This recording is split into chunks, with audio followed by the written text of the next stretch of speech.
नमस्कार दोस्तों, स्वागत है आपका SSC learning point by Singh sir.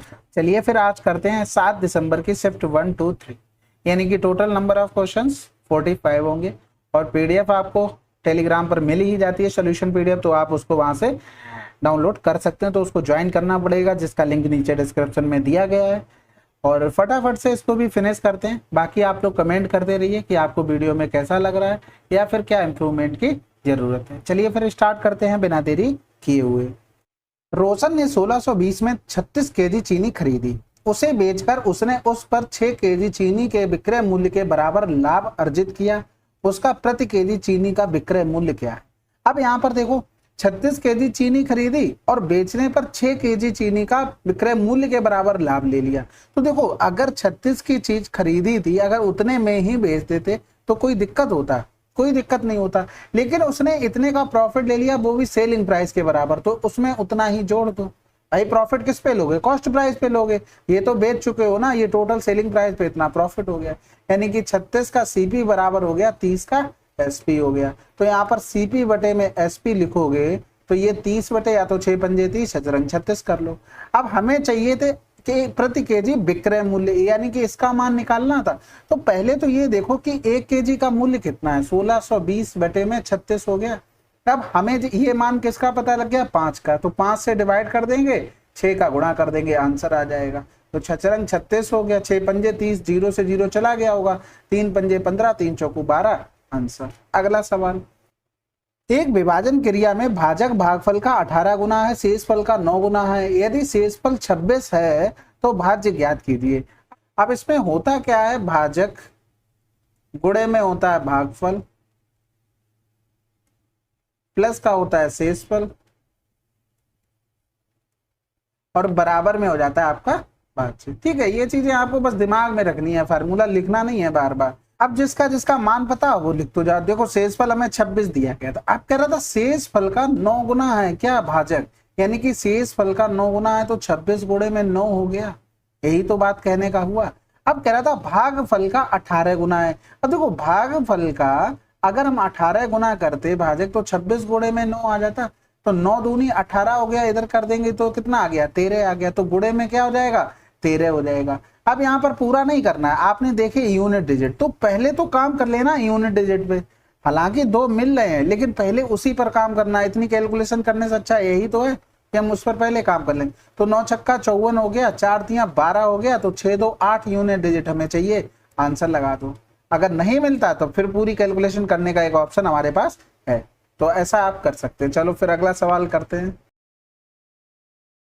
एक समचतुर्भुज का परिमाप इतना है, उसके विकर्ण की लंबाई इतनी सेंटीमीटर है, इसका क्षेत्रफल उस आयत के क्षेत्रफल के बराबर है जिसकी भुजाओं का अनुपात इतना है।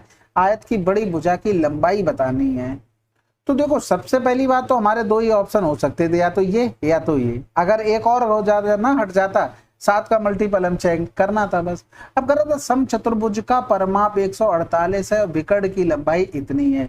अब एक चीज समझो, समचतुर्भुज का अगर देखते हैं परिमाप, तो समचतुर्भुज में सभी भुजाएं क्या होती? बराबर होती हैं। तो 4 से भाग करेंगे, 4 तियां 12 हो गया, 4 सत्ते 28, तो ये 37 आ गया। अब उनके विकर्ण की लंबाई दे दी थी कितनी? 70। 70 का मतलब 35 हो गया। अगर हम इस तरीके से इसको खींच लेते हैं तो समचतुर्भुज एक ऐसा चतुर्भुज है जिसके विकर्ण, समचतुर्भुज एक स्क्वायर, दो ही ऐसे आते हैं कि जिनके विकर्ण हमेशा 90 डिग्री पर काटते हैं और बराबर बराबर। तो ये 35 इसलिए आधा कर लिया।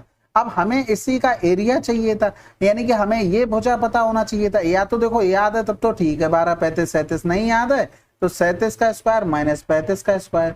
अब 37 और 35 30 30 60 हो गया, 60 और 12 72 हो जाएगा। दोनों का डिफरेंस 7 से 5 गया 2। इसको लिख सकते थे 36 गुणे में 2 गुणे में 2। तो बाहर निकालेंगे 6 आ गया, 2 आ गया, 12 आ गया। अब अगर इतने ही पार्ट का एरिया लिखते तो 1 बटे में 2, 35 गुणे में 12 हो जाता। हमें 4 पार्ट का चाहिए क्योंकि पूरे चतुर्भुज का एरिया। अब ये एरिया किसके बराबर है? आयत के। अब जिसकी भुजा ये थी, यानी कि 7 तियां 21 एक्स स्क्वायर हो जाएगा। अब इसको सॉल्व करना था, 2 दूनी 4 हो गया, 7 पंजे 35 हो गया, 7 तियां 21 हो गया, 3 चौकू 12 हो गया। इधर देखो 4 का तो रूट से बाहर करेंगे तो 2 आ गया, रूट में 10 बच गया, ये बराबर में x हो गया। अब हमें बड़ी भुजा चाहिए थी, 7 का गुणा कर। अगला सवाल, 16 380 की राशि को एबीसीडी में बीच इस प्रकार बांटा जाता है कि ए और बी के हिस्से का अनुपात इतना, बी सी का इतना है, सी डी का इतना है, और सी के हिस्से की राशि कितनी होगी, यानी कि हमें इसको सबको बराबर करना पड़ेगा। अब मल्टीपल भी नहीं चेक कर सकते, 2 का मल्टीपल क्या ही ऑप्शन में चेक करोगे, तो बराबर करना है भाई। अब यहाँ पर देखो ए बी था, फिर इधर बी सी था और इधर सी डी था। हमने यहाँ पर देखा दोनों में सी कॉमन हो रहा, यहाँ पर सी 5 है, यहाँ पर सी 2 है, यानी कि सी का मान यहाँ से तो 10 हो गया, बिल्कुल हो गया। तो यहाँ पर 5 का गुणा करना पड़ेगा, इसमें भी 5 का, 5 15, ये डी बन गया। इस कंडीशन में अगर मुझे करना हो 10 तो 2 का गुणा, इसमें भी 2 का गुणा, यानी कि बी कितना आ गया, 4 आ गया। अब यहाँ पर देखो बी दोनों जगह कॉमन है, इसमें और इसमें बी लिखा था 3 और इसमें लिखा था 4, इनको बराबर करने के लिए 3 का गुणा करना पड़ेगा, यानी कि 3 का गुणा सब में पूरे में करना पड़ेगा, और इसमें 4 का गुणा करना पड़ेगा, यानी कि ए का मान कितना आ जाएगा, 4 आ जाएगा। अब इनको सबको जोड़ना पड़ेगा, ये 12 हो गया, 30 हो गया, 45 हो गया, तो इधर करेंगे 12 4 16, 16 और 30 46 हो गया, 46 में 40 जोड़ेंगे तो 80, 86 और 5, 86 और 5 91 हो गया।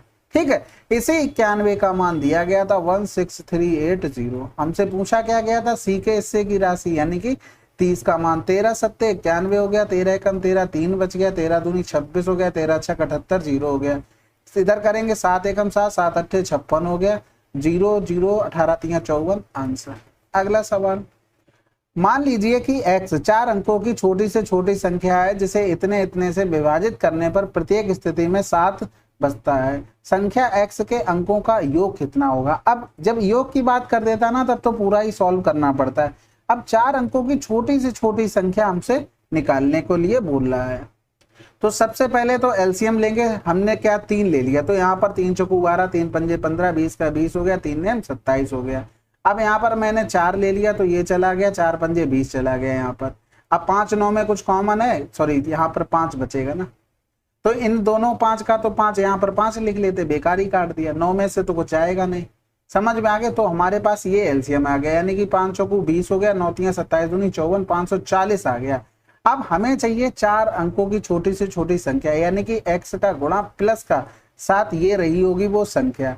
अब देखो इसमें अगर 1 रखेंगे तो 7 जोड़ेंगे, उसके बाद 3 अंकों की संख्या बचेगी, तो 2 रखेंगे, 0 2 चौकू 8, 2 पंजे 10 हो गया, प्लस का 7 हो गया, यानी कि हमारे पास जो नंबर था वो ये था, 8 7 15 1 16 आंसर आ जाएगा। अगला सवाल, इसको देखो भाई, एक ऋण का भुगतान 2 समान वार्षिक किस्तों में करना है। यदि ब्याज की दर 10% प्रति वर्ष है तथा उसकी गणना वार्षिक रूप से की जाती है, प्रत्येक किस्त इतनी है, तो इसकी किस्त योजना में कुल कितने ब्याज चुकाना होगा।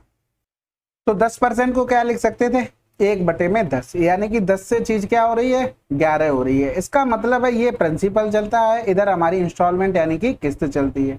अब 2 बार का कह रहा था तो हमें स्क्वायर करना पड़ेगा, 3 बार का कहता तो क्यों, अब दोनों साल किस्त तो बराबर होगी, तो यहाँ पर ये कितना बन गया, 110 बन गया।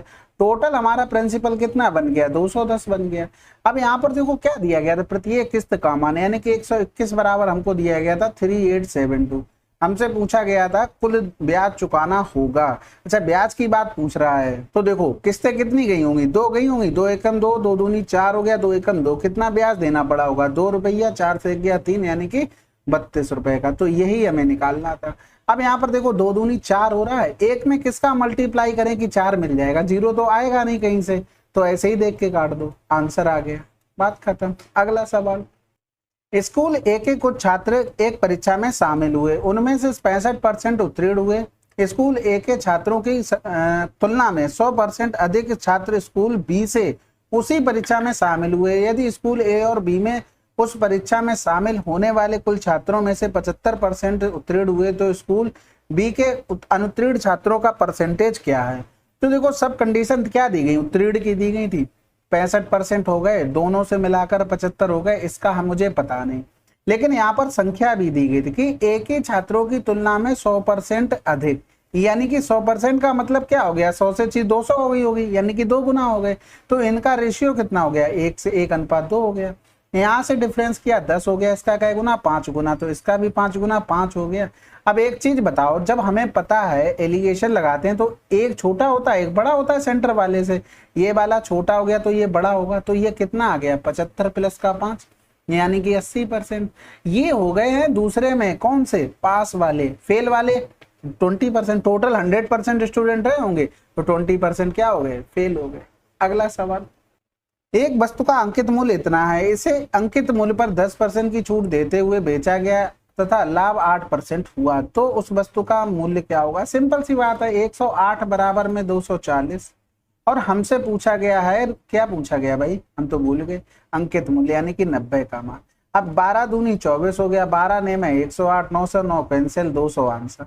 आपको बहुत बार बताया मार्क प्राइस कॉस्ट प्राइस का रेशियो, प्रॉफिट वाला आ जाएगा मार्क प्राइस के नीचे, छूट वाला आ जाएगा कॉस्ट प्राइस के नीचे, बस काम खत्म।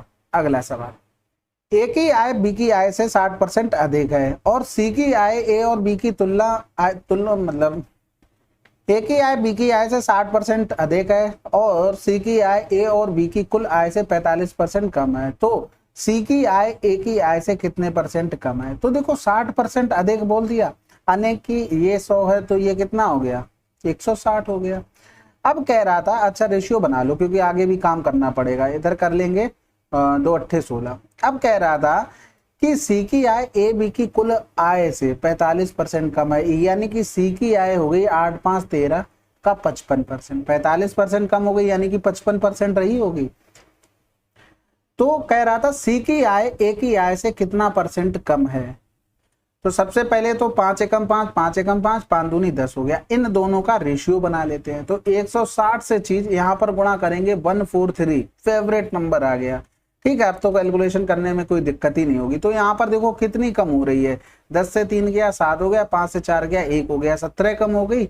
अब बटे में 160 कर देंगे, इधर कर देंगे, ये 100 हो गया, 0 से 0 चला गया तो 16 एकम 16 हो गया, भाग तो जाएगा नहीं, पॉइंट लगाएगा 0, 16 छक्का 96 आंसर। अगला सवाल, चलो भाई एक सवाल इंग्लिश में भी कर लेते हैं। The curve surface area of right circular cylinder is this.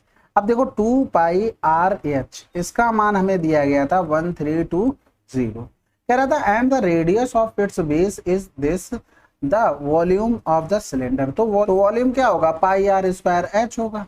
अब यहाँ पर 2 का गुणा कर दो, 2 का भाग कर दो, यानी कि 2 पाई आर इंटू में एच इंटू में आर बटे में हो गया क्या, 2 हो गया, यहाँ पर कर लो। ये इसका मान आपको दिया गया था, कितना दिया गया था, 1320। आर का मान आपको दिया गया था 10.5 बटे में 2 हो गया, बस खत्म हो गया सवाल। यहाँ पर कर लेते हैं 0, 5 चौको 20 हो गया, 5 दूनी 10, 5 एकम 5 हो गया, इधर करेंगे 4 तियां 12, 4 तियां 12, 0 0 हो गया, 21 तियां 63 हो गया, 21 तियां 63 और 6 जोड़ देंगे 69 आंसर।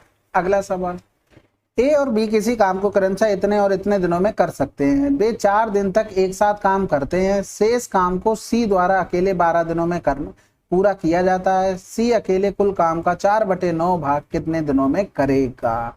तो देखो सिंपल सी बात है, ए कर रहा था 10 दिन में, बी कर रहा था 15 दिन में। इनका एलसीएम लिया 30 हो गया, 10 तियां 30 हो गया, 15 दूनी 30। 5 के इफिशियंसी से 4 दिन उन्होंने काम किया, यानी कि 20 काम कर लिया, काम बचा कितना 10। अब 10 काम किसने किया, सी ने किया। सी की इफिशियंसी क्या आ गई, 12 दिन में किया था, सी ने 1 दिन में इतना काम किया होगा। अब इसी काम का 4/9 काम सी को करना है अकेले, तो 10/12 इफिशियंसी, 12 तो ऊपर पहुंच जाएगा। तो 0 से 0 हो गया, 3 3 9 हो गया, 3 चौको 12 हो गया, 4 चौको 16 आंसर। अगला सवाल, 14 संख्याओं का औसत इतना है। यदि दोनों 2 संख्याएं इतनी और इतनी संख्याएं इतने से स्थानांतरित कर दिया जाए, उसमें एक संख्या x शामिल कर दी जाए, तो संख्याओं का औसत इतना बढ़ जाता है, x का मान क्या होगा। अच्छा सवाल है ये। तो यहाँ से देखो ये कितनी की कमी हुई, 2 की। यहाँ से देखो ये किस में कितना हुआ, ये 7 का हुआ, यानी कि अल्टीमेटली 5 की वृद्धि हो रही है। अब x को भी शामिल कर लिया जा रहा है, तो हमने मान लिया कि x जो ला रहा था वो ला ही रहा था अपने साथ, 5 वो एक्स्ट्रा लेके आ रहा है, यानी कि एवरेज इतना बढ़ गया। अब इतना बढ़ गया है यानी कि 73.5 से तो ज्यादा लेके आ रहा है। अब कितना ज्यादा ले रहा, 1.5 बढ़ गया। कितने लोगों में बढ़ गया, ये 15 लोगों में, क्योंकि एक ये एक्स्ट्रा बढ़ गया। अब ये टोटल लेके इतना आया भाई, ये 5 बढ़ गया, मैंने एक्स के साथ ही जोड़ दिया कि भैया तुम ही साथ लिए चलो, इनके बस का किसी का नहीं है कि यहाँ से हिला पाए इनको, तो ये रहा होगा। अब हमें एक्स का मान ही तो निकालना था, तो कर लेते हैं। यहाँ पर 15 अपना 75 हो गया, हासिल लगा 7, 15 एकम 15 और 7 22 हो गया, पॉइंट लगा देंगे। अब इनको जोड़ेंगे तो 10 हो गया, यहाँ पर 4 2 6 हो गया और 7 2 9 हो जाएगा, और ये x प्लस का 5 बराबर। तो यहाँ पर x बराबर में 91 आ गया, यही तो निकालना था। अच्छा सवाल था, अच्छे से इसको नोट कर लेना। चलो फिर अगला सवाल करते हैं। किसी राशि पर पहले 3 वर्ष के लिए ब्याज की दर 8% प्रति वर्ष है, अगले 4 वर्ष के लिए इतनी है और 7 वर्ष के लिए इतनी है। एक व्यक्ति को 10 वर्ष के बाद साधारण ब्याज। आसान सवाल होते हैं, इन पे डायरेक्ट गुणा करते जाओ। 8 तियां 24 हो गया, इधर करेंगे तो 40 हो गया। कितने वर्ष हो गए? 4 वर्ष हो गए, 4 3 7 हो गए। 3 वर्ष की और जरूरत है तो 3 वर्ष के लिए रेट क्या रहेगी? 16%। 16 तियां 48 हो गया, तो 8 4 12 हो गया, 4 4 8 तो 10 1 11 हो गया। इसी का मान दिया गया था 11340। हमें निकालनी थी राशि यानी कि 100 का मान, तो 11340 अपॉन में 112 इंटू में 100 हो गया। तो देखो यहाँ से 7 एकम 7 हो गया, 4 बच गया, 7 छक्का 42, 7 दूनी 14, 0 हो गया। 16 सत्ते 112 होता है। अब यहाँ पर करेंगे तो 4 चौकू 16, 4 चौकू 16, 0 4 पंजे 20 हो गया। इधर करेंगे ये 25 हो गया, 25 पंजे 125 हो गया, 25 चौकू 100 यानी कि 101 आंसर। अगला सवाल, ए और बी ने एक साथ क्रमशः x और y स्थानों से एक दूसरे की ओर चलना शुरू किया। रास्ते में बिंदु एम पर मिलने के बाद ए और बी को क्रमशः y और x स्थानों तक पहुंचने में क्रमशः इतने और इतने घंटे लगे। उनके द्वारा एम बिंदु तक पहुंचने में लगने वाला समय कितना था? अब यहाँ से इस सवाल की भावनाएं समझो। अच्छा सवाल है ये यहाँ से यहाँ तक रहा, ये ए हो गया, यहाँ पर ये बी हो गया, ये पॉइंट का नाम x हो गया, ये y हो गया, ये पॉइंट m हो गया। यहाँ पर a और b मिले आकर, उसके बाद ये डिस्टेंस किसने कवर की? ये a ने कवर की, और ये डिस्टेंस किसने कवर की? ये b ने कवर की। ठीक है, अगर हम स्पीड इसकी s1 ले लें, s1, ठीक है, तो ये s1 है, उसी का तो टाइम यहाँ पर आएगा, तो टाइम इसका t1 हो जाएगा। यहाँ पर अगर स्पीड s2 ले ली तो ये कितना हो जाएगा? t2 हो जाएगा। अब यहाँ पर टाइम दिया गया, t2 कितना दिया गया? देखो y पर पहुंचने के लिए, y पर कौन पहुंच रहा है? x वाला पहुंच रहा है, यानी कि 3.2 हो गया। ये यहाँ पर कितना हो जाएगा? 7.2 हो जाएगा। अब यहाँ पर क्या होता है कि मिलने के बाद एक फार्मूला होता है जिसे लिखते हैं s1 अपॉन में s2 बराबर में √t2 अपॉन में t2 t1। ठीक है, तो ये फार्मूला होता है मिलने के बाद। कभी कभी ऐसा दे दिया जाता है कि मिलने के बाद इतने समय में पहुंच रहे, एक की स्पीड दे देगा, दूसरे की स्पीड पूछ लेगा, या तो टाइम पूछ लेता है। यहाँ पर थोड़ा एक स्टेप्स आगे पहुंच गए ये लोग। अब यहाँ पर t2 का मान हो गया 7.2 हो गया, और इधर लिखेंगे तो 3.2 हो गया। अब इनका लिखेंगे तो 8 ने 72 हो गया, 8 चौक 72, सॉरी 8 चौक 32 हो गया, तो 3:2 हो गया। यानी कि हम S1 किसकी माने थे? इसकी, तो S1 की स्पीड ये हो गई और S2 की स्पीड 2 हो गई। समझ में आ गई? ये निकाल ली। अब यहाँ से किसी एक की डिस्टेंस निकाल लो, यहाँ से यहाँ तक की निकाल लो, चाहे यहाँ से यहाँ तक की लगा लो, जिसमें भी सुविधा हो। अब यहाँ से यहाँ जा कौन रहा है भैया? बी जा रहा है। 7.2 इतना टाइम लग रहा है। स्पीड कितनी थी बी की? 2 थी। और ये जो डिस्टेंस है ये टोटल कितनी हो गई? गुणा करने की जरूरत है नहीं। लेकिन एक्चुअल में एक चीज बताओ, ये जो डिस्टेंस हमने निकाली है वो चला कौन होगा? भाई ए भी तो यहाँ से यहाँ तक पहुंचा होगा, तो ये ए द्वारा चली गई होगी। यानी कि कुल मिलाकर 7.2 इंटू में 2 ये डिस्टेंस ए ने यहाँ पर आया होगा, उसके बाद ये कवर की ना, पहले तो उसी ने कवर की, तो ए की हमें स्पीड पता है। तो 24 दिया 72, 24 दूनी 48, 4.8 आंसर आ गया। अब इसको 2-3 बार देखना, समझ में आ जाएगी। फिर भी चीजें समझ में नहीं आती, कॉन्टेक्ट नंबर दे रखा है, वहां पर आप स्क्रीनशॉट लेकर भेज दिया करो, सोल्यूशन कुछ ना कुछ मिल जाएगा। वैसे देख लोगे तो समझ में आ जाएगा, प्रैक्टिस कर रहे हैं हम लोग, ऐसा तो है नहीं कि बेसिक कर रहे हैं। चलो फिर अगला सवाल, 2 अंकों वाली एक संख्या और इसके अंकों का परस्पर स्थान विनिमय करके प्राप्त की गई नई संख्या के बीच अंतर 45 है, तो इन संख्याओं के दोनों के बीच अंतर कितना होगा और ऐसी कितनी संख्याएं संभव है? तो देखो स्टार्टिंग में सब में अलग अलग लिखा है, 9 पन्ना 45 आंसर।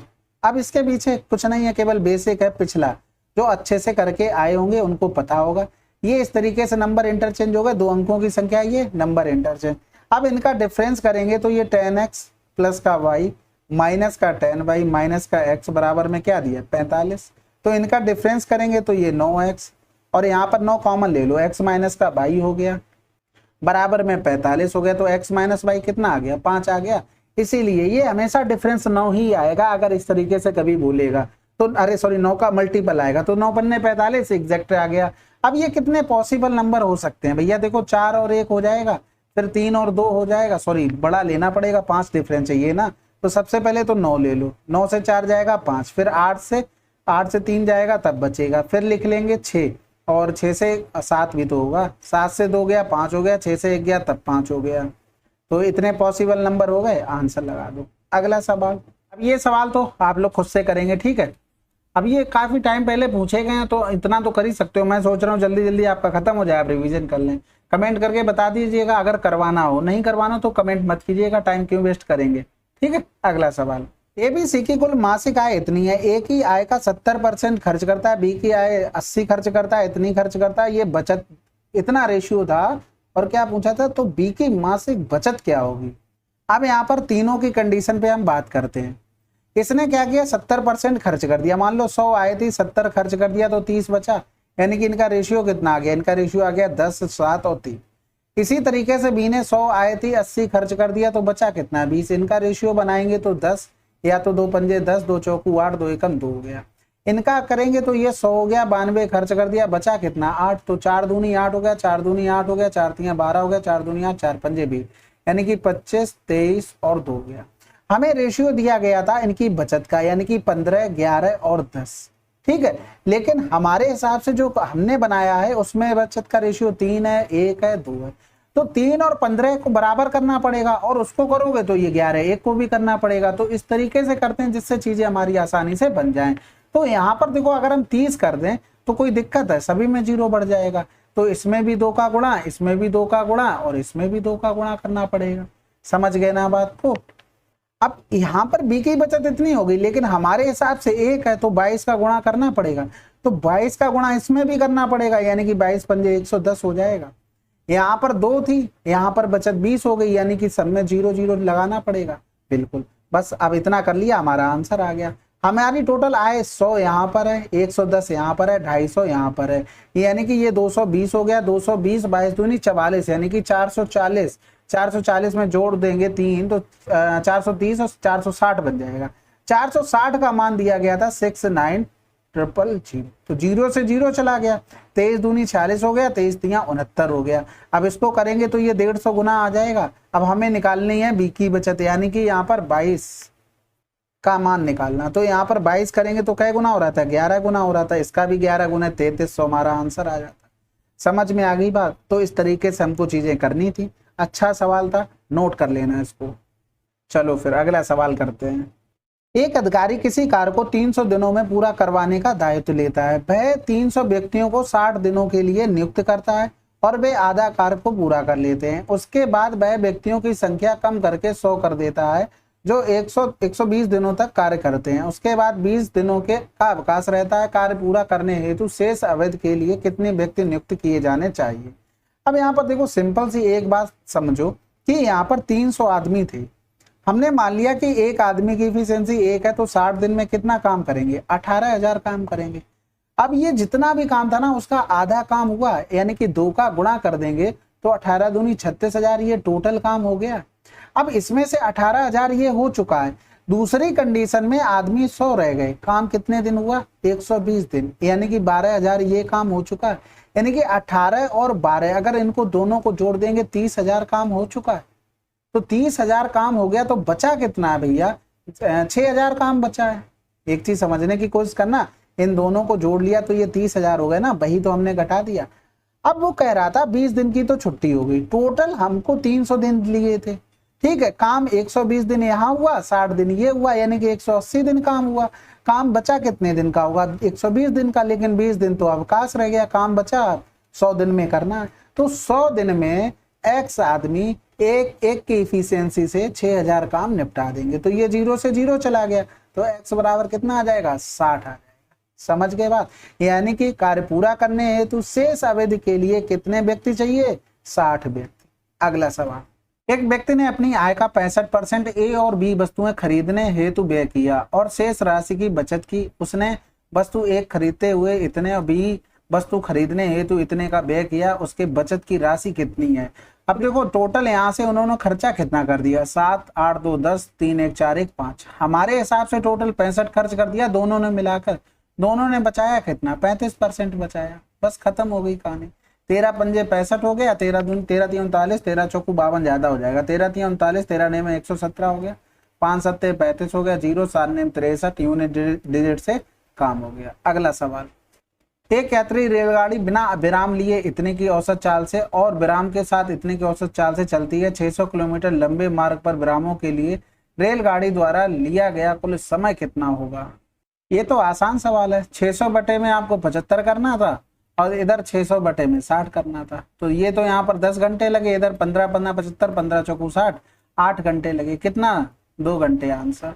अगला सवाल, the average of 3 digit number that have all 3 digits the same. अब यहाँ पर देखो कह रहा था average of the 3 digit numbers, यानी कि कहने का मतलब इनका हो गया कि ये ऐसे इस तरीके से रहे होंगे, ठीक है, ऑल 3 डिजिट नंबर, यानी कि यहाँ पर पहुंचेंगे यहाँ तक, यानी कि इनका डिफरेंस तो बराबर रहा होगा सब में। भाई देखो इसमें भी 111 जोड़ा, फिर इसमें भी ऐसे ही जोड़ते चले गए, तो लास्ट नंबर फर्स्ट नंबर सम कर देंगे, प्लस का 1 1 1 और बटे में 2। ये तो डिफरेंस पता होता है ना, सेम होता है डिफरेंस, तो क्या करते हैं लास्ट नंबर प्लस का फर्स्ट नंबर बटे में 2, डायरेक्ट एवरेज। 9 1 10 हो गया, 9 1 10 11 हो गया, 9 1 10 11 हो गया, बटे में 2, 2 पंजे 10, 2 पंजे 10, 2 पंजे 10। अगर आप इतना नहीं करने चाहते तो बीच वाला टर्म निकाल लेते, वहां से भी पता लग जाता। भाई यहाँ पर 4 4 आ जाता, फिर 5 5 आ जाता। अब इधर यहाँ पर देखो 4 4 तक हो गया, 5 वाला छोड़ दो, 6 वाला, 7 वाला, 8 वाला, 9 वाला, 4 टर्म इधर है, 4 टर्म इधर है, बीच में 555 आ जाता। अगला सवाल, एक व्यक्ति ने 50,000 की धनराशि का कुछ भाग 15% वार्षिक शेष इतना, 2 वर्ष में समाप्त कुल ब्याज इतना, 15% पर धन की और 18 की राशि के बीच अनुपात क्या होगा? तो यहाँ पर देखो कुल प्राप्त ब्याज इतना था, हमने यहाँ पर 2 वर्ष का था, हमने 1 वर्ष का बना लिया, 2 अट्ठे 16, 2 चौकू 8, डबल 0, इतना होना चाहिए था। अब यहाँ पर अगर डायरेक्ट निकालते इसका 15% ब्याज, ये 0 से 0 15 पना 7500 हो जाता, एक ही साल का निकाल लें, क्योंकि यहाँ पर हमने भी 1 साल का ओवरऑल बना लिया है। अगर 18 से निकालते तो 18 पंजे 90, यानी कि 9000 रुपया हो जाता ब्याज, और टोटल कितना था 8400 था। इनका लगा देंगे तो ये 600 हो गया, इनका डिफरेंस करेंगे तो 0 0, 14 से 5 गया 9 हो गया, तो यहाँ पर 0 से 0 चला गया, 3 दूनी 6, 3 त्रिका 9, आंसर। अगला सवाल, what is the length of diagonal of a square whose area is 5 times that of another square with diagonal as 4√2। अब देखो अगर हमें मान लो इसका एरिया निकालना हो जिसका डायगोनल दिया गया 4√2, तो हमेशा याद रखना डायगोनल का स्क्वायर बटे में 2 उसका एरिया आ जाएगा, यानी कि 16 गुणे में हो जाएगा 2, बटे में हो जाएगा 2, तो एरिया कितना आ गया 16 आ गया। अब वो कह रहा था कि इसके एरिया का 5 गुना है, यानी कि जो हमें यहाँ पर निकालना है उसका अगर ए स्क्वायर बराबर लिखेंगे तो 16 पंजे 80 हो गया। अब 16 पंजे 80 का मतलब हो गया कि ये यहाँ से लिख सकते हैं 4√5, ये क्या आ गया ए बराबर में आ गया। अब हमें डायगोनल निकालना था, यानी कि √2, ए निकालना था तो √2 इंटू में 4√5, आंसर क्या हो गया 4√10। अगला सवाल, योजना ए 24,000 की धनराशि 8% प्रति वर्ष की दर से 2 वर्ष के लिए साधारण ब्याज पर निवेश की गई। योजना बी में इतने की धनराशि 5% प्रति वर्ष चक्रवृद्धि की दर से 2 वर्ष के लिए निवेश की गई। ए और बी के बीच ब्याज का अनुपात क्या होगा? तो देखो राशि तो सेम है ना, अगर यहाँ पर हम 2 साल का साधारण ब्याज लिखते तो 8 दूनी 16 आ जाता, 16 का मल्टीपल आपको दिख गया होगा। अब अगर 2 साल का इफेक्टिव चक्रवृद्धि ब्याज, formula A plus B, A B upon में 100 हो गया, तो यहाँ पर 5 प्लस का 5 प्लस का 25, यानी कि 0.25 बटे में 100 था ना, तो 5 5 10.25 हो जाएगा। बस इनका रेशियो बनाना था, बटे में यहाँ कर लो 100, तो ये हो जाएगा 25 चौकू 100 हो जाएगा, 25 से कम 25 हो जाएगा, और इधर 25 चौकू 100, यानी कि 16 चौकू 64, रेशियो 41, आंसर। यहाँ पर प्रिंसिपल सेम था इसलिए डायरेक्ट हो गया। एक वितरक एक वस्तु को उसके अंकित मूल्य पर 20% की छूट देते हुए बेचता है और 24% का लाभ प्राप्त करता है। यदि वस्तु का लागत मूल्य 10% बढ़ा दिया जाए तो उसी अंकित मूल्य पर उसे कितने % छूट देनी चाहिए ताकि उसके लाभ का प्रतिशत पूर्ववत रहे? तो देखो सबसे पहले तो डायरेक्ट रेशियो लिखना पड़ेगा, वो तो मैंने बताया था, प्रॉफिट वाला आ जाता है मार्क प्राइस के नीचे, छूट वाला आ जाता है कॉस्ट प्राइस के नीचे। अब लागत मूल्य 10% बढ़ गया, लागत मूल्य 10% बढ़ने का मतलब है इसका 110% करना पड़ेगा, यानी कि 88 रुपए हो गया। अब लाभ का परसेंटेज पूर्ववत रहे, यानी कि हमें इस पर 124% ही प्रॉफिट चाहिए, सॉरी 24 चाहिए था तो 124 निकालना पड़ेगा। अब रेशियो बना लेते हैं mark price new selling price का। भाई अब तो यही तो सेलिंग प्राइस बन गया, छूट पता लग जाएगी। भाई मार्क प्राइस पे छूट देते तभी तो सेलिंग प्राइस पता लगता, हाँ ये इतने में चीज हम खरीद के लाए हैं, तो ये हो जाएगा 88 गुणे में 124 बटे में 100, ये कैंसिल आउट हो जाएगा। अब रेशियो बन गया 100 और 88 का, कितने की छूट दी गई भैया 12% की छूट दी गई। अगला सवाल, रोहित कंचों को कतार में इस प्रकार व्यवस्थित कर सकता है कि प्रत्येक कतार में 9, 10 और 15 कंचे हों और संख्या एक पूर्ण वर्ग भी हो, तो उसके पास न्यूनतम कितने कंचे होंगे। यानी कि हमें ये पता है कि कंचे जितने भी होंगे पूर्ण वर्ग बना रहे तो वो इसका मल्टीपल होंगे। ये तो बात समझ गए। यानी कि 9 के मल्टीपल तो दोनों गायब हो गए, 9 6 15 1 16, ये भी गायब हो गया, आंसर लगा दो।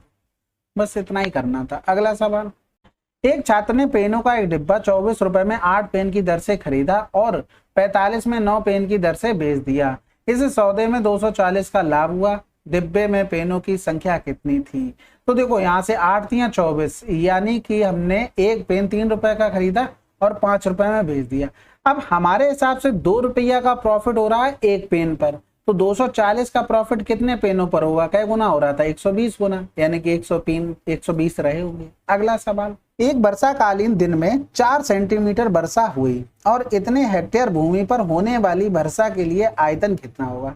सिंपल सी बात है भैया, 4 सेंटीमीटर क्या हो गई, यानी कि ये क्या होता है पूरे फ्लोर पे हम देखते हैं कितना मोटा रहा, मतलब पानी की परत कितनी मोटी रही उसी हिसाब से करते हैं कि 4 सेंटीमीटर वर्षा रही, यानी कि वो ये हाइट का काम करेगा।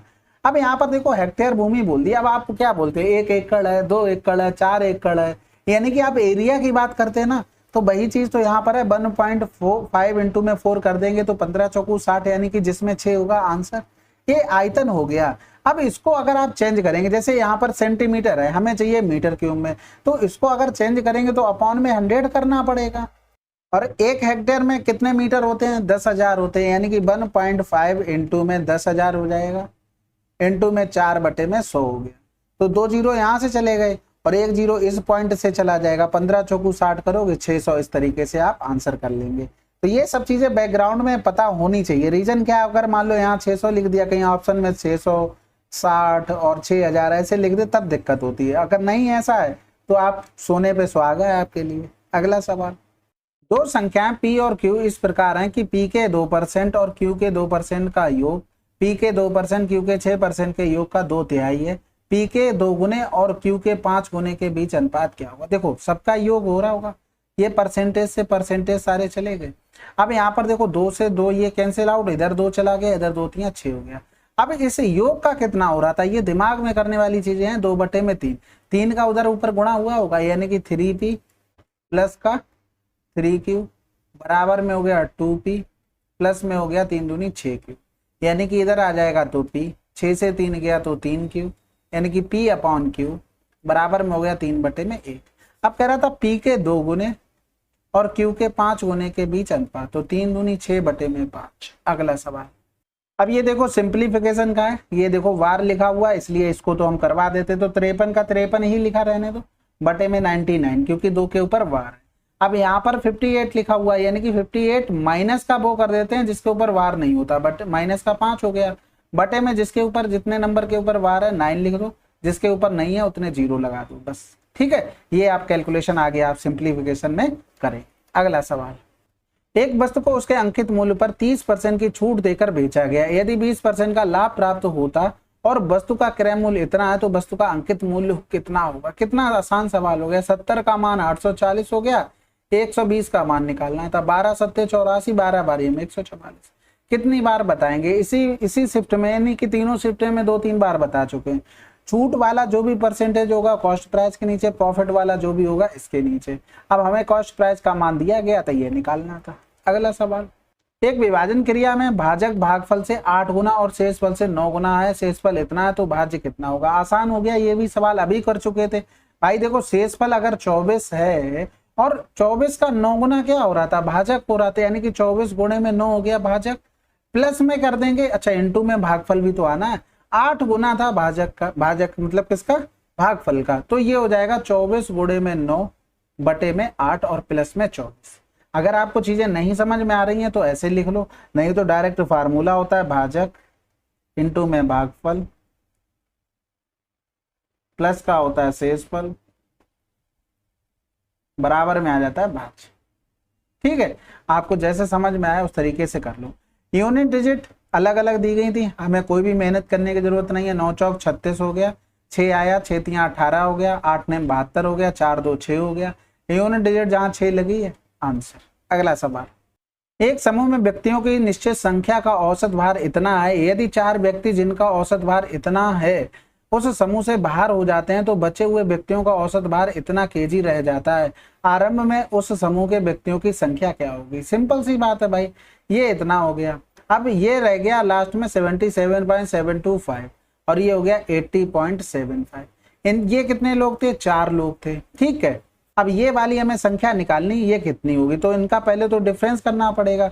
यहाँ से डिफरेंस किया तो 10 से 5 गया, 5 बच गया, 9 से 2 गया तो 7 हो गया, 9 से 7 गया तो 2 हो गया, 7 से 7 गया 0 हो गया, यानी कि 0.275 आ गया। और इसका डिफरेंस करेंगे तो यहाँ से 5 आ गया, 7 आ गया, 10 से 8 गया, 2 आ गया, 2.75 हो गया। तो कितना आसान बन गया। 0.275 का मान 4 दिया गया था, हमसे 2.75 का मान पूछा गया था, यानी कि ये हटाएंगे, ये पॉइंट से पॉइंट हटा, एक 0 ऊपर पहुंच गया, यहाँ किया तो ये हो गया, यानी कि कितना आ गया? 40 आ गया। अब स्टार्टिंग में टोटल कितने रहे होंगे? 40, तो इसका मान आया, यानी कि इन दोनों को मिलाकर कितने? 44। अगला सवाल, एक्स की आय वाई की आय से 80% अधिक है और जेड की आय एक्स और वाई की कुल आय का 60% है। जेड की आय एक्स की आय से कितने % कम है? इस टाइप का सवाल हो चुका था। एक्स की आय वाई की आय से 80% अधिक है। 80% का मतलब हो गया 20 चौकू 80, 20 पंजे 100, यानी कि अगर ये 5 है तो ये कितनी हो गई? 9।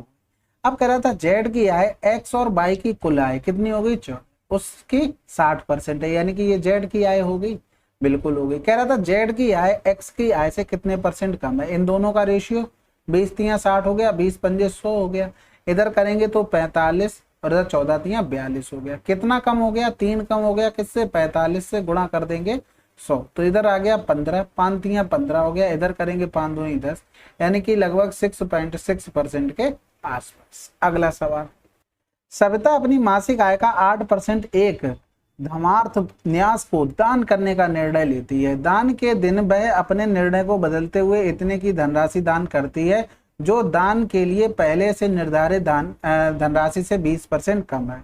अब उसने क्या किया? एक्स पहले डिसाइड किया कि इतने रुपए का 8% वो दान करेगी।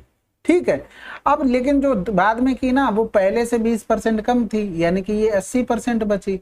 उसका मान दिया गया था 2886। तो इधर करेंगे 8 तियां 24, 8 छंग 48, 0 हो गया। इधर करेंगे 8 चौक 32 हो जाएगा और बचा कितना? 4 8 पन्ने 40, 45,000 आंसर। अगला सवाल, एक निश्चित धनराशि समान वार्षिक साधारण ब्याज दर पर 2 वर्षों में इतनी, 5 वर्षों में इतनी हो जाती है। उसी दर पर 8500 की धनराशि इतने वर्षों में साधारण ब्याज कितना होगा? तो देखो 5 वर्षों में 7320 हो गया, 2 वर्षों में 5808 हो गया, 10 से 8 गया तो 1 हो गया, यहाँ पर 13 से 8 गया तो 5 हो गया, 6 से 5 गया 1 हो गया, 5 से 2 गया 3 हो गया। 2 साल का निकाल देते, 3 पंजे 15, 0 3 चौकू 12 हो गया, गुणे में 2, 2 चौकू 8, 0 2 पंजे 10 हो गया।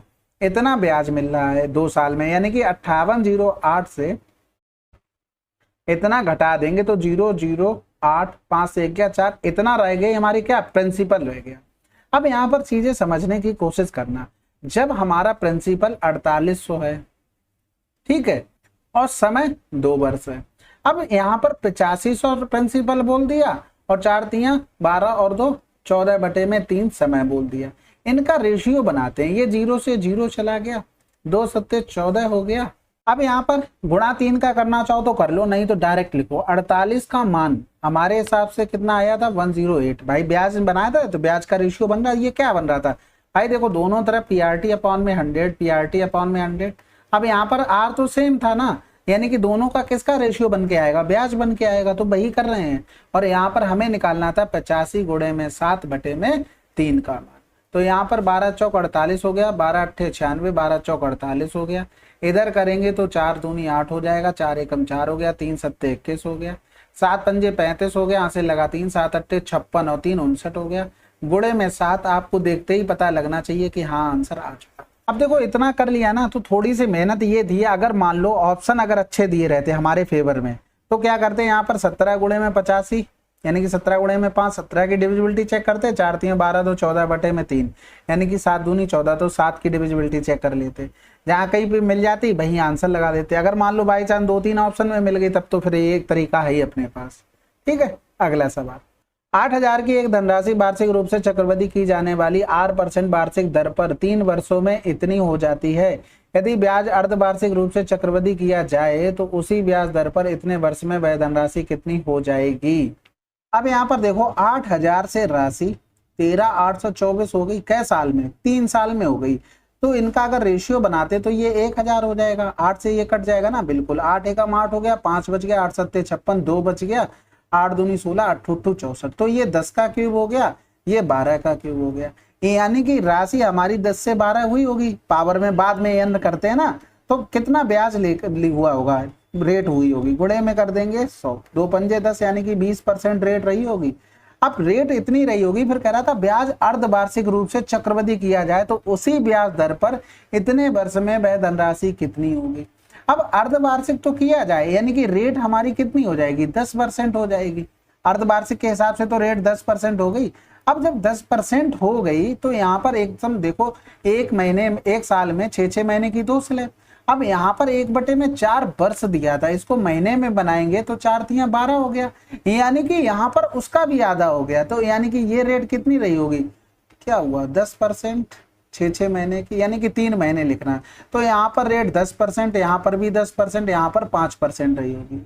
तो देखो 10% के हिसाब से 10 से चीज 11 हो गई होगी, दूसरे साल भी 10 से 11 हो गई होगी। इसका मतलब हो गया 1/20, यानी कि 20 से चीज 21 हो गई होगी। अब यहाँ पर करेंगे तो ये 2000 हो गया, इधर करेंगे 11 11 में 121, गुणे में 21 21 एकम 21 हो गया, 21 दूनी 42 और 2 44 हो गया, यहाँ से लगा 4, 21 एकम 21 और 4 25 हो गया, 2541 हो गया।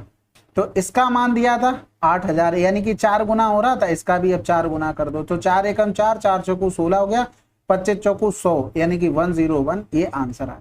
थोड़ा सा कैलकुलेट है भाई, लेकिन हाँ आप अच्छे से कर सकते थे। अगला सवाल, एक वृत्ताकार मैदान की परिधि इतनी है, उस मैदान का क्षेत्रफल उस आयताकार बगीचे के बराबर है जिनकी भुजाओं का अनुपात इतना है।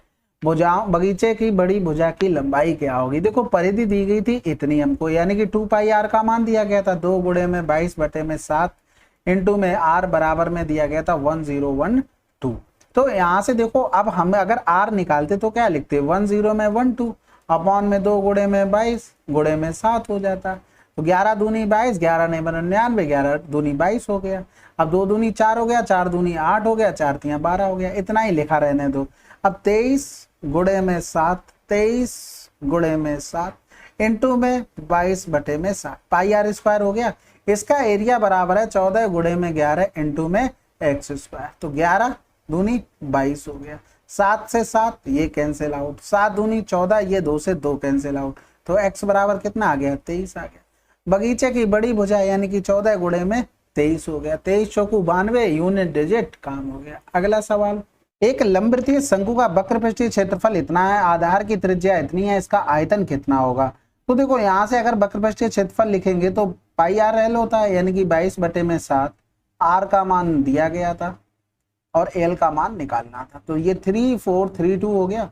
यहाँ से करेंगे 11 दूनी 22 हो गया, 11 तियां 33 हो गया, बचा 1 है, 11 एकम 11, 11 दूनी 22 हो गया। फिर से करेंगे तो 2 एकम 2, 2 पंजे 10, 2 छक्के 12 हो गया। इधर करेंगे तो ये 13 दूनी 26, 13 एकम 13, 13 दूनी 26, 2 छक्के 12 हो गया। एल बराबर कितना हो गया, 42 हो गया। अब यहाँ पर देखो अगर आप लिखेंगे तो एक चीज देखो, यहाँ से इस तरीके से बनेगा, 26 रेडियस हो गई, ये 42 हो गई, इसको हमें निकालना है। तो यहाँ से इसको निकालने के लिए हमें √42 का स्क्वायर माइनस 26 का स्क्वायर, यानी कि a² माइनस b², तो 2 2 4 हो गया, 4 2 6 हो गया, सॉरी 6 2 8 हो गया। एक बार जोड़ देंगे, एक बार घटा देंगे।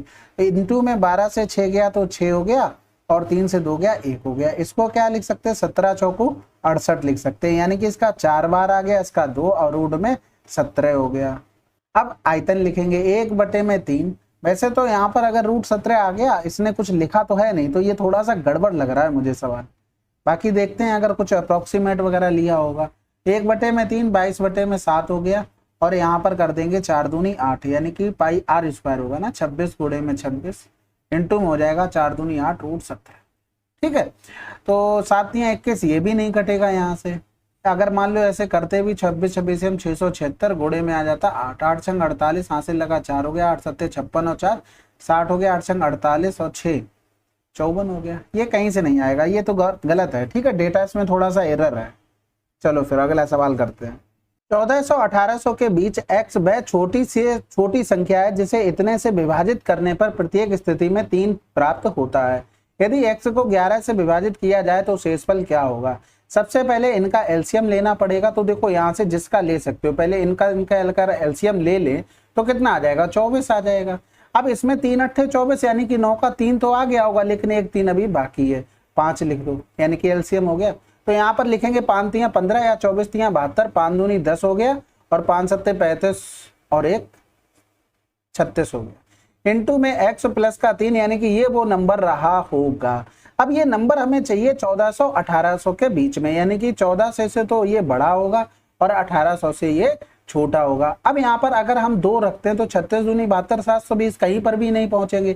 3 रखेंगे तो 36 तियां 108 होता है, तो वहीं से भी कहीं नहीं पहुंचेंगे। तो 4 रखते हैं, 4 तियां 12, 4 छंग 24, 4 तियां 12 तो 14 पहुंच सकते हैं, यानी कि 0, 4 छंग 24 हो गया, 4 तियां 12 तो 14, प्लस का 3 कर देंगे, यानी कि 1443 आ गया। अब यहाँ पर देखो 11 से डिविजिबल देखेंगे, कटना तो है नहीं, कटना होता तो 0 आ जाता रिमाइंडर। यहाँ 11 कम 11 हो गया, बचा 3 हो गया, 11 तियां 33, 1 बचा, 11 कम 11 यानी कि रिमाइंडर कितना बचा, 2। अगला सवाल, 55 किलोमीटर प्रति घंटा की चाल से चल रही रेलगाड़ी 53 किलोमीटर प्रति घंटा से विपरीत दिशा में चल रही एक दूसरी रेल बी को पूरी तरह से 21 सेकंड में पार कर लेती है। रेलगाड़ी ए की लंबाई रेलगाड़ी बी की लंबाई की इतनी गुनी है, तो रेलगाड़ी ए को पुल 72 सेकंड में पार करने में कितना टाइम लगेगा। तो देखो बी की लंबाई की 2.5 गुनी है, यानी कि 2 मान लो, तो इसकी लंबाई 5 हो गई, यानी कि टोटल लंबाई 7x है। अब विपरीत दिशाओं में चल रही थी तो स्पीडें जुड़ जाएंगी, यानी कि 5 और 3 8 हो गया, 5 5 10 हो गया।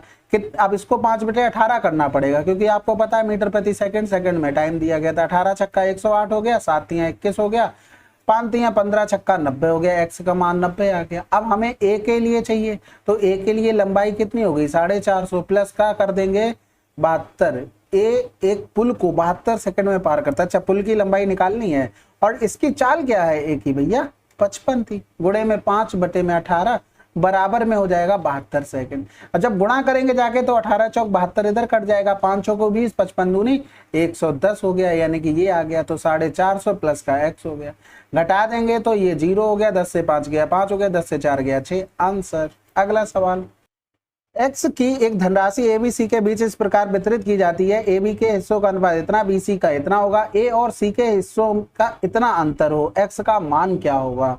अब देखो इसके देखने से क्या पता लग रहा है, जैसे आपने इतनी शिफ्ट, अभी यही 3 शिफ्ट देख लो, ये सवाल रिपीट हुआ, कुछ सवाल ऐसे रिपीट हुए। तो अगर कोई दिल्ली पुलिस कांस्टेबल का पेपर के टाइम कोई एनालिसिस करवाता है मैथ का, तो उसको देख लेना, आपको फायदा जरूर मिल जाएगा, ठीक है, ये चीज ध्यान रखना। तो सबसे पहले हम क्या करते हैं, इनका तो वो बनाना पड़ेगा हमको रेशियो।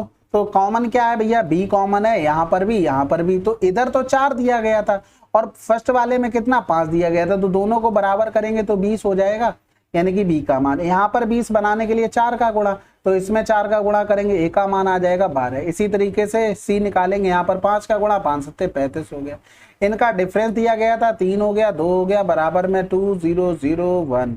एक्स का मान कितना था, यानी कि सबको जोड़ना पड़ेगा, तो 5 2 7 हो गया, 3 2 5 1 6 हो गया, यानी कि बटे में 23 कर दो और 67 का गुणा कर दो, ठीक है। अब यहाँ पर कैलकुलेशन करनी पड़ेगी, तो 23 सत्ते तो 23 नेमा तो 207 होता है, और 23 अट्ठे 184 होता है। 23 अट्ठे 184 किया तो बचा कितना है, 16 बचा, 23 सत्ते 161 होता है। अब यहाँ पर देखो 87 गुणे 67 पूरा गुणा करना ही नहीं है, 7 7 49 हो रहा है, यूनिट डिजिट से काम हो गया, बाकी आप करते रहना आराम से। अगला सवाल, ये इसमें एक चीज देखिए, यूनिट डिजिट खूब फॉलो हुआ है सभी में, ठीक है। अगला सवाल, ए और बी एक टंकी को इतने इतने घंटे में भर सकते हैं। पाइप सी एक निकास पाइप, जब तीनों पाइप एक साथ खोले जाते हैं तो टंकी 8 घंटे में भर जाती है। सी अकेले टंकी के 60% हिस्से को कितने समय में खाली करेगा। भैया देख लो, आसान सवाल है। यहाँ पर 10 हो गया, 13 तियां 39 और एक 40 बटे में 3 हो गया।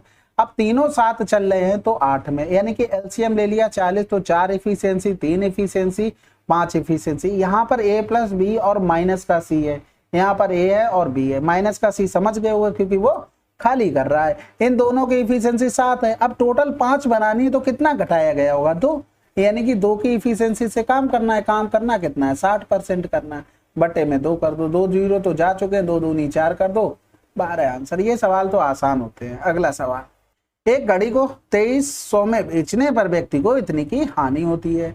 घड़ी को इतने में बेचता है तो लाभ कितना होगा? भैया देखो हमारे हिसाब से इतना रहा होगा, हानि हो रही तो 80। अब दूसरी कंडीशन में पता नहीं 100 से कितना ज्यादा आएगा कि कम आएगा, लेकिन प्रॉफिट का पूछा तो 100 से जितना ज्यादा आएगा वही आंसर हो जाएगा।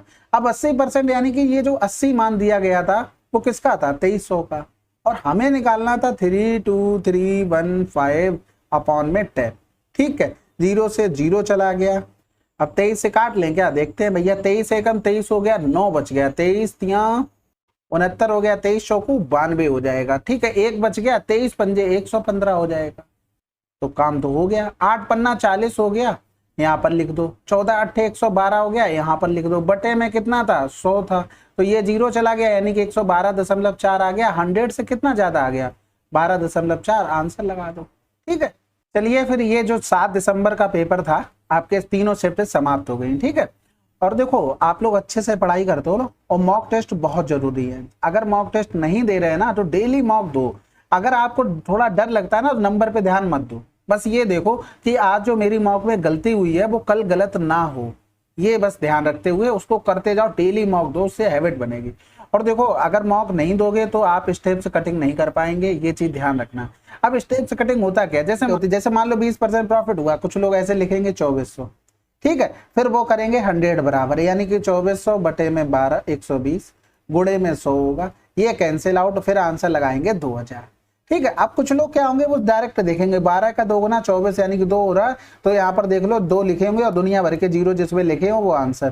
थोड़ा सा अगर दिमाग लगाना पड़ेगा तो यही होगा। अगर मान लो आंसर ये दे दे 200 2000 और आपको दे दे 20,000, तो अगर आप जीरो पे नहीं ध्यान कर पा रहे तो ये देख लो इधर काटा तो 1 बढ़ गया और 100 के 2 आ रहे तो वहां से 3 बन रहे। तो कम से कम लिखना है। स्टेप्स कटिंग बहुत जरूरी है, कैलकुलेशन का बहुत पिलर पार्ट होता है। ठीक है, एक तो जो स्क्वायर हो गया, क्यूब हो गया, मल्टीपल हो गए, पर ये चीजें तो आपको करनी ही पड़ेंगी, इसके बिना तो कुछ नहीं होना। एटलीस्ट कम से कम 25 तक याद कर लो टेबल। मैं भी बढ़ा रहा हूँ, मुझे देखो 28 तक हो गए हैं, मैं आगे तक सोच रहा हूँ 39 तक, क्योंकि क्या होता है ना, शो ऑफ के चक्कर में कुछ ना कुछ तो एक्स्ट्रा देना पड़ेगा ना। मैं चाहता हूँ 25 तक याद कर लो, क्योंकि सिलेक्शन के लिए इतना इनफ होता है। और टाइम बचाना, देखो टाइम अगर आपके पास बचेगा तो सफिशियंट आपकी प्रैक्टिस होगी तभी बच पाएगा, नहीं तो नहीं बचता। बाकी अगर कोई किसी चीज की जरूरत हो या हेल्प चाहिए हो तो मेरे से आप कांटेक्ट कर सकते हैं। ऐसी जरूरत के लिए बोलना जिसको मैं कर पाऊँ। ठीक है, दुनिया भर की फर्जी नहीं। ठीक है, बाकी तो और फर्जी के मैसेज मत किया करो। कुछ लोग कर देते हैं हाय हेलो, ये सब क्या है भाई? हाय हेलो करने के लिए भाई अब अगर मैसेज दूंगा बहुत लोगों के डाउट छोड़ जाते हैं। हम लोग बहुत कम लोग हैं, लेकिन मुझे अच्छी चीज ये लगती है कि सभी लोग एक्टिव पढ़ने वाले हैं, मतलब जेन्युइन तरीके से। मैं तो काफी लोगों को देख रहा हूँ वो बहुत टाइम से मुझसे जुड़े हुए हैं, प्रॉपर डाउट वगैरह भेजते हैं और बात भी होती है उनसे मेरी। तो यही चीज होती है चीजें, आप अगर आप जेन्युइन तरीके से यूज करोगे तो ठीक है, नहीं तो कोई बात ही नहीं। चलो फिर मिलते हैं अगले वीडियो में, तब तक के लिए जय हिंद जय भारत। इतनी बातें करता तो नहीं हूँ लेकिन आज कर ली। ठीक है।